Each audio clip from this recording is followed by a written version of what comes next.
All right, welcome back to Eyes Open Media. All right, so here I am on the basketball courts, about to play. There's somebody over there, with her kid and dog, but well, actually two dogs over there. But anyways, I'm about to play some basketball. I just did a nice bike ride, as you see, bike over here.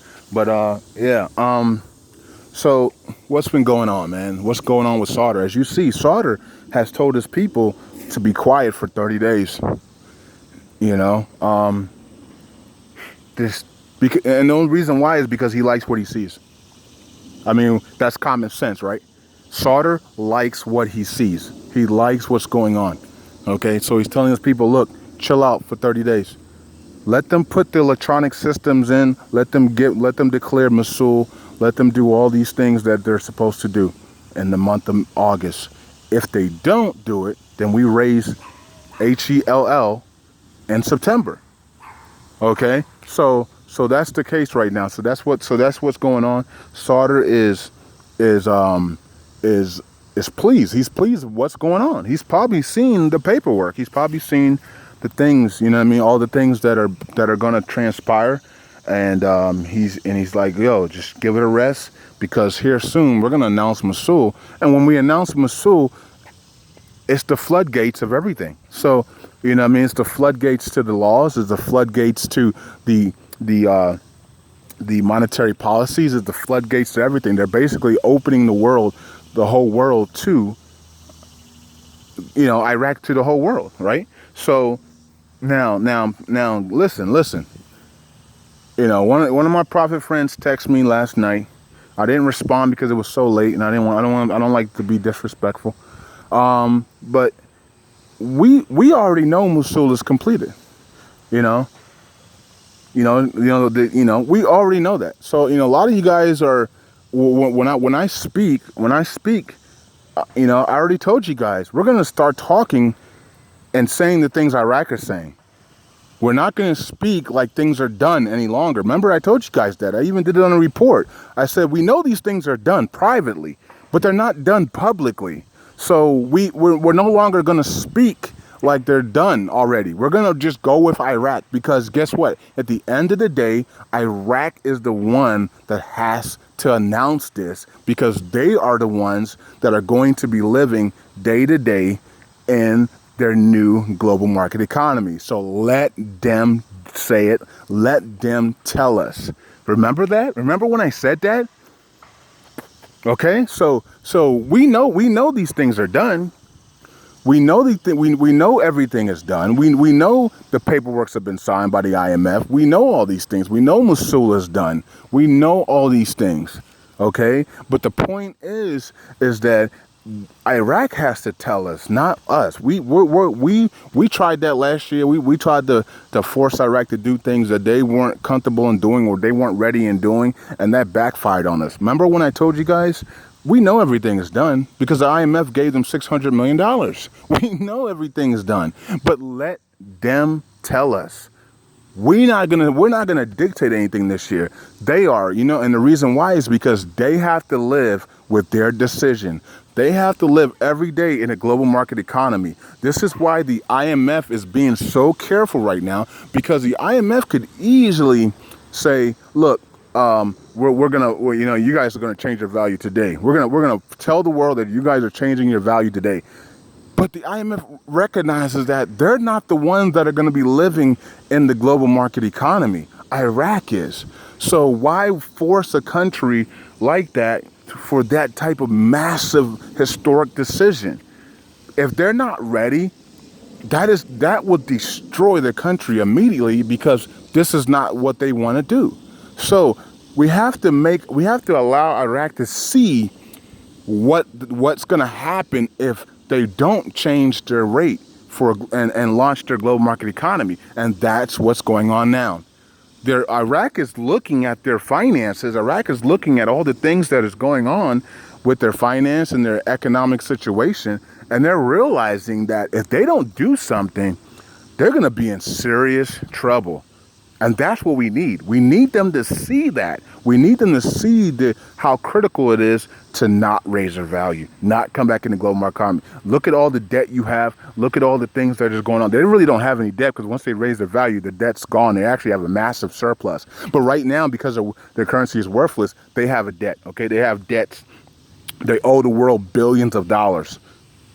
When they raise that value, they don't owe the world nothing. Okay? They don't owe the world nothing. Okay? When they raise that value, they're not going to owe the world nothing. You know why? Because the world's going to take that currency that they have in their reserves and they're going to exchange it. Okay? So Iraq's not going to owe the world nothing. Okay? Once they raise their value, they're going to be in a massive surplus. Okay? Remember all the money that's come in from the DIF funds and all around the world from all the corrupted governors and, you know, oversee shore accounts and all that stuff. That's all going to have value onto it as well. So you're talking about trillions upon trillions of dollars that is going to have value in Iraq. Okay, I know my hand's in the way. Sorry, but yeah. So that's going to have massive value. So Sauter's pleased right now. Sauter's like, you know what? I like what I see. I like what I see. Now, if Sauter comes out this week and makes some bold statements about things that he doesn't like, then fine. But he did make a statement about what's going on in the CB, not CBI, but the GOI. He did make a statement about that. I can't remember what he was saying, but it was about Abadi and Jabari and what's been going on with that. We'll get that all situated by Tuesday, Wednesday. And but yeah, Mosul's coming. They're going to announce this thing publicly here soon. Yeah, as you see, there's more and more articles coming out about strikes in villages and neighborhoods and south of Mosul, and because I think west and east of Mosul are completed. I think south and north still need to be completed or something like that. But publicly, okay, privately, these things are done. Publicly, we're going to hear about all these things here this weekend, probably today, into tomorrow, into Monday, and then it's going to really pick up Wednesday and Thursday. Okay, so Wednesday and Thursday, this thing's going to pick up full speed, and Abadi's probably going to go. It could probably start going to the Liberation Center, and then we know once he's in there, it's going to be about 7 to 10 days.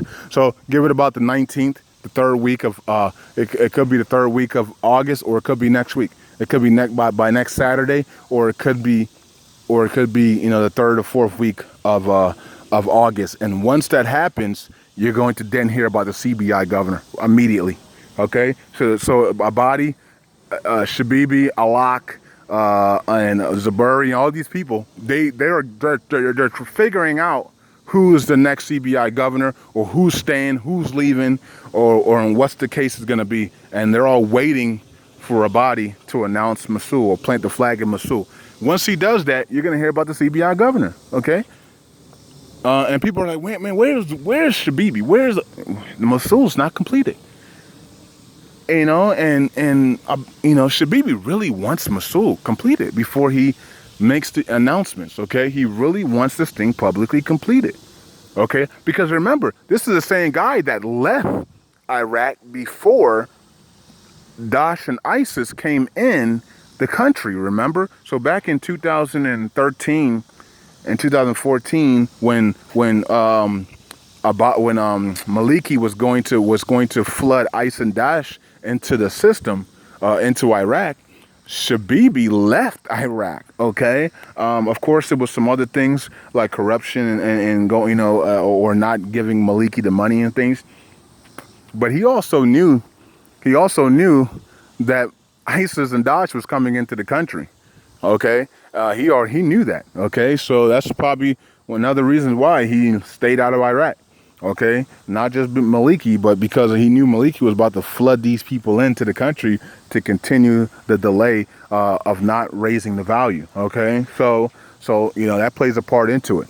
Okay, so now when the whole country is declared free of ISIS and Daesh, when Mosul is the flag is planted in Mosul, you're gonna see Shabibi pop his head. You know, so the guy who left before ISIS and Daesh came into the country of Iraq, once they liberate everything and announce it to the world here in the coming weeks, you're going to see Dr. Shabibi return, you know, pop his head back up and talk to the world like he did before Daesh and ISIS, right? So that just makes perfect sense, and that's exactly what's going to happen. Okay, like I said before, I had dreams last year of Dr. Shabibi. I mean, twice. I had him once. He was talking at some type of conference. Okay, and another dream I had was he was next to a body waving to the crowds, to the citizens. So, that was two dreams. So I only need one thing to happen. I just need him to sit in the conference and tell the world what's been going on at the CBI, and to tell the world that they're about to lift their value for purchasing power to the citizens. Okay, that's all I need him to say. And then he might tell us the new CBI, and then he might tell us the new CBI has something that just flew on me. And then he might tell us the new CBI governor. Okay, maybe a week or two later. He might not do it at the conference. He might. We never know. Okay, he might tell us if Alok's staying, if Alok's going. If he might tell us who is the new guy. I don't know who the new CBI governor is going to be. I don't know. But if you ask me, it's got to be somebody that's not fully blooded Iraq, okay? Because look what happened with Alok and all, you know what I mean, and all these other people, okay? If the person is fully blooded Iraq, he can always betray the world, okay, and fall into some type of influence. And because of the corruption, I don't believe that the next CBI governor, if there is a CBI governor, I don't believe he's going to be full-blooded Iraqi, okay? If he is, that will be shocking, but whatever the case may be. But I think that he's going to be somebody that has influence with America or Great Britain.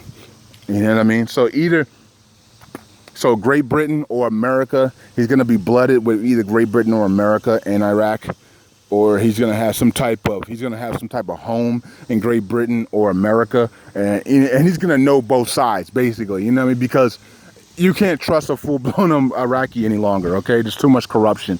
So that's just my take. So I think in the next few weeks here, in the next few days, we're going to hear about Mosul speeding up, more attacks, more liberation of cities and villages and things of that nature.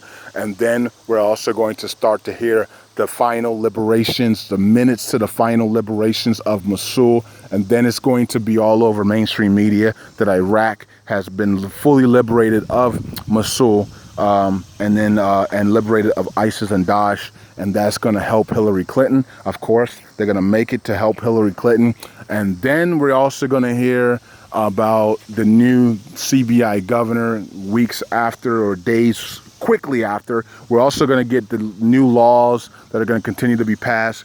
And we're also going to, and then it's game on. Then they're going to start to talk about launching the economic reforms. Okay, so that's what's coming. So sit back, sit tight, and wait for it. And hopefully you guys are doing well, and hopefully I try to explain it well, that we know that things are done, but we're not going to be saying it any longer. We're going to allow Iraq to say it for us. Okay, we're going to allow Iraq to do it because they're the ones that are going to be living day to day in this global market economy. So let them tell us that they're successful. Let them tell us that they're done. Let them walk us through this. Let them walk us through the liberation of Mosul. Let them walk us through the new CBI governor. Let them walk us through the new monetary policies and new monetary rate and everything like that. And let's celebrate with them and the Iraqis together. Okay. So I think that is it. I think I covered everything. I covered Sadr. I covered Iraq. I covered what's going down in a few days. I covered everything. So hopefully you guys are doing well. Hopefully you guys are doing great. Hopefully you guys are staying in prayer. Just loving everybody. I think the world needs a lot of love. There are a lot of things going on that are not good. Love always conquers everything, right? So the world needs a lot of love, and a lot of positivity, a lot of people being positive, not negative. And we need to just, continue to grind, continue to share our knowledge, and continue just to stay positive. And that's what we're going to do. Okay. So I think I covered everything. I'll talk to you guys later. And if you guys have any questions, you can always inbox me on Facebook 365 and I'll get back to you guys, okay? So I think that's it. I'm about to play some basketball. I just did a bike run, and that's it. So I'll talk to you guys later. Eyes open, shalom, and God bless to everyone on here. Peace out, everybody.